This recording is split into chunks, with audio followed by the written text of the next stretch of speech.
Երեկ Ադրբեջանի նախագահ Ալիևը հարցազրույց է տվել France 24-ին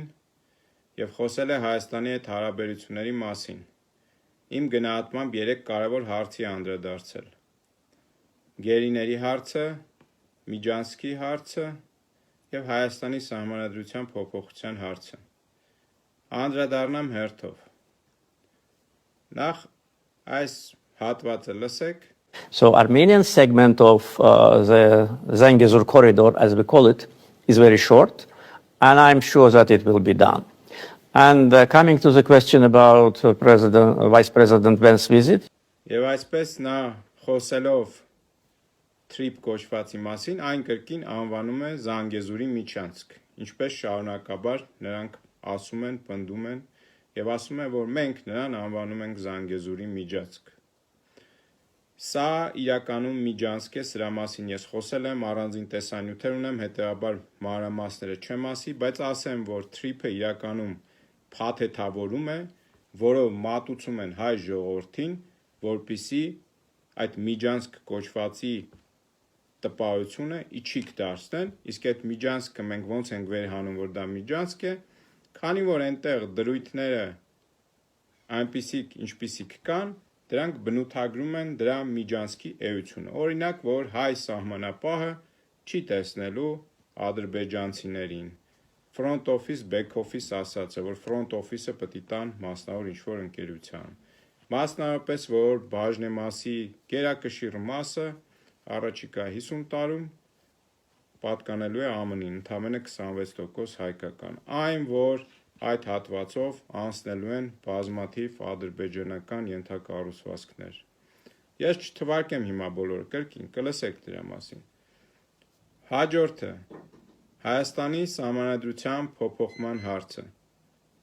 Մենք շարունակաբար ընդդիմախոսները այս իշխանության խոսում ենք եւ ասում ենք, որ Փաշինյանը պատրաստվում է փոփոխել սահմանադրությունը եւ հեռացնել անկախության հռչակագրին հղում անող հոդվածը Ալիևի պահանջով, սակայն նրանք ասում են ոչ, այդպես չէ։ Հիմա Ալիևը այս զրույցում, կրկին հիմա հատվածը կտեղադրեմ լսեք, ասում է, որ այո, իրենց պահանջն է եւ խաղաղության փաստաթղթի ստորագրման նախապայման, առանց դրա չի ստորագրելու։ Լսեք։ There'll be no signing of peace agreement. I would divide normalization with formal peace agreement because normalization already takes place. As I said, all these positive developments show that. But Armenian constitution, which was adopted a long time ago, during the times of occupation of Karabakh, it contains a reference to declaration of independence of Armenia, which contains a paragraph that so-called Nagorno-Karabakh and Armenia should unite. So this is a territorial claim to Azerbaijan. Our position for many years, since the end of Second Karabakh War, was very clear. This should be changed. And as far as I know, Armenia is planning to... Նա պնդում է, որ խաղաղության փաստաթուղթը կստորագրվի այդ դրույթը փոփոխելուց հետո, քանի որ ըստ Ալիևի դա տարածքային պահանջներ է ներկայացնում իր պետության հանդեպ։ Արդյոք Ալիևը չգիտի, որ կան բազմաթիվ երկրներ, որոնց անկախության հռչակագրերում այլ պետությունների նկատմամբ նման պահանջներ կան դրված։ Բայց քանի որ աշխարհակարգը տարիներ շարունակ փոփոխվել է եւ այդ երկրները հարաբերություններ են կառուցել, դրանք դարձել են ոչ արդիական, քանի որ անկախության հռչակագրերը իրենք ոչ թե իրավական փաստաթղթեր են, այլ հռչակագրային ոճի, ժողովրդի, կամքի, երազանքների դրսևորման փաստաթղթեր։ Ալիևը շատ լավ գիտի սրա մասին։ Հետեւաբար ինչու է նա շեշտադրում եւ պնդում, որ Հայաստանը պետք է փոփոխի սահմանադրությունը եւ անկախության հռչակագրին հղում անող դրույթները հանի։ Պատճառը նա է, որ Ադրբեջանի նախագահը բավականին խելացի է եւ նա պետություն է կառուցում բառի բուն իմաստով։ Չեղած ժողովրդից պետություն է կառուցում ստեղծելով նոր ժողովուրդ, հայկական պետությունը քայքայլով։ Եվ որպեսզի կարողանա հաջողությամբ այդ ծրագիր իրականացնել, պետք է իր իշխանությունը հարատև սարքի, ինչը անում է Հայաստանի հանդեպ ատելություն գեներացնելով եւ Հայաստանի հանդեպ շարունակաբար անիրագործելի պահանջներ դնելով եւ հայ ժողովրդին ստորացնելով։ Հիմա եթե նրան հաջողվի այս իշխանությանը կամ հաջորդիվ իշխանությունների պարտադրել գործողություններ, որոնք մեր շահերի դեմ են, հա, թեկուզ դեկլարատիվ բնույթի, ապա նա տարածաշրջանում կցուցադրի իր դերը, իր ծանրակշիռ լինելը, նաև իր ժողովրդին, որով նա այս գործողությունով նաև կարողանում է հաջողությամբ իր պետականիշխանության գործընթացը տանել։ Հաջորդ մասը գերիների մեզ համար թերևս այս պահին ամենացավոտ հարցը։ Լսեք, այս հատվածը շատ կարևոր է։ These people committed serious crimes against humanity. Imagine after Second World War, Nuremberg trial, and all those Nazi leaders which have been sentenced to death, in 2 months, some would come and say, please release them. It's the same for you? Yeah, absolutely. It's even worse. Even worse. The crime was even worse than what Nazis did during the World War II. Եվ այսպես նա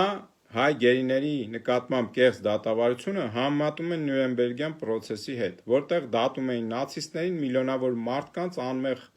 մարդկանց տանջելու, կտանքների ենթարկելու եւ սպանելու համար։ Նա համեմատելով ասում է բառացի հետեւյալը. Եթե նացիստներին դատապարտեին մահվան եւ 2 ամիս հետո դուք գնայիք ասեիք, խնդրում ենք ազատ արձակեք նրանց, ինչ կասեիք։ Եվ երբ լրագրողը զարմացած ասում է, ոնց դուք դրանք նույնական եք դիտարկում, համատում եք, ասում է, այո, դա ավելի վատ է, ասում է, որ հայերը, այդ ղեկավարությունը Արցախի քաղաքական, որ հիմա գերեվարված են, մարդկության դեմ հանցագործություններ են գործել, պատկերացնում եք ինչ է ասում։ Իսկ իրականության մեջ այս մարդիկ հայ ժողովրդի ազատագրական պայքարն էին առաջնորդում։ Արցախցիների Արցախում ապրելու իրավունքն էին առաջ տանում։ Եվ ինչպես տեսնում եք, նրանք գերեվարված են Հայաստանի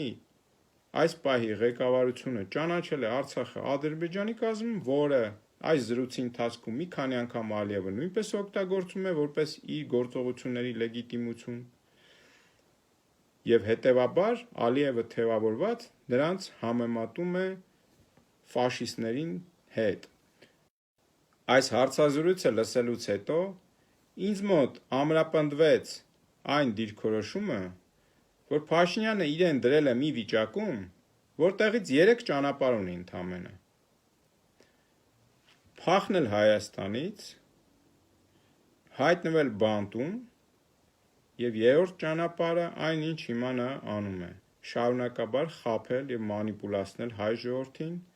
թե իբր իր գործողությունները ուղղված են հայկական պետության կայացմանը։ Նշեմ նաեւ, որ այսօր կաթողիկոսի նկատմամբ կեղծ քրեական գործ է հարուցվել, որը ուղղակիորեն հերթական դրսևորումն է միջամտության եկեղեցու գործերին, ինչը սահմանադրությամբ եւ այլ օրենքներով արգելված գործողություն է, եւ սրանով սրա մասին ես շարունակաբար ասել եմ այլ զրույցներում, քանի որ ազգային ինստիտուտ է եկեղեցին եւ կաթողիկոսը չի հրաժարվում հայկական շահեր սպասարկելուց,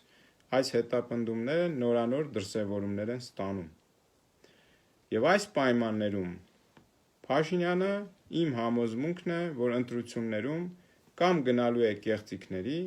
կամ այնպիսի մանիպուլատիվ լոզունգներ է կիրառելու ժողովրդի նկատմամբ, այսինքն ահաբեկող, սարսափեցնող, օրինակ,